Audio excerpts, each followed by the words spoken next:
Well, good morning, y'all, and let me just begin by apologizing. I had intended to have this video up, finished and uploaded yesterday, and I ran into some technical difficulties that it took a while for me to figure out.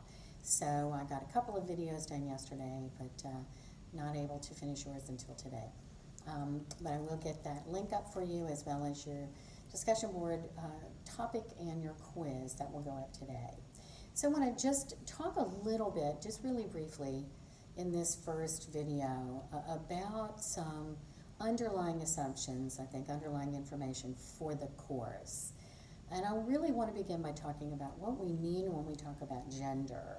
I spoke a little about this when we met outside on the picnic tables. But you notice in chapter 1 that you are reading two seminal kind of formative or foundational examples of how we think about what it means to be a woman or female, right? So let's think about that for just a moment more generally. We are people with bodies, and so we are born with a specific body that has sex organs as part of that body. So we are classified by our sex organs, male or female.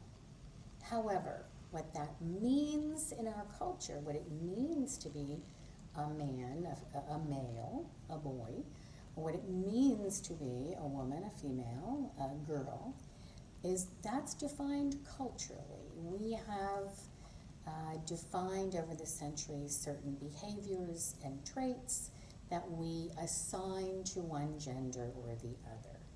Now, beginning, I think, largely with the feminist movement in the 20th century, there began to be various investigations of those assumptions. Scientists, doctors, psychologists have for decades now been asking the question, are women naturally sort of genetically predisposed to certain behaviors and traits? Are men naturally genetically predisposed to certain behaviors and traits? And there have been lots of different answers and lots of controversy about those questions.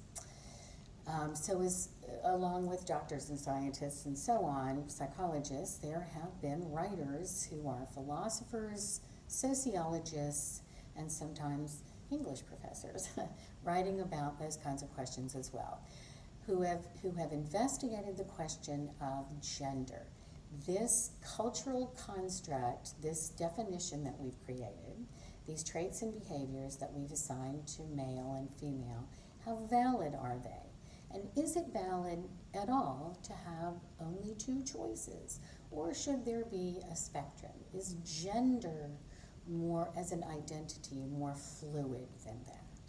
So you'll notice in this chapter that you are reading one story from the Bible, of course the Adam and Eve story in Genesis 2, and you are reading one from I think Greek mythology, Orpheus and Eurydice. No, it's Ovid's, it's Roman mythology, excuse me. Orpheus and Eurydice. And so the reason that you are beginning with those two stories is because so much of what we as Westerners, and we're really looking at Western beliefs about gender in this, and examples of Western literature, that is European and American, in this course. So our ways of thinking about gender and philosophy more generally tend to come from those two sources, from the Judeo-Christian tradition, that is in the Hebrew and Christian Bible, and from Greek and Roman mythology. Those philosophies, those religion and those kind of conventions tend to be very foundational in the way that they have shaped our understanding of what it means to be male and what it means to be female. And the writers that we will read have all been influenced by those thinkers as well. I also wanted to point you to a more recent writer about gender, a very influential feminist writer, feminist theorist named Judith Butler. Judith Butler published this study called Gender Trouble in 1990. And she's actually an English professor at Berkeley. And she really started to ask some important and difficult questions. She was writing to feminists primarily and feminist theorists to say, we need to re-examine our assumptions about the construct of gender. We need to re-examine our assumptions about behaviors and traits that are assigned to feminine and to masculine. We need to examine our understanding that there are only those two choices, and consider instead that there are more choices, that there are choices along a spectrum.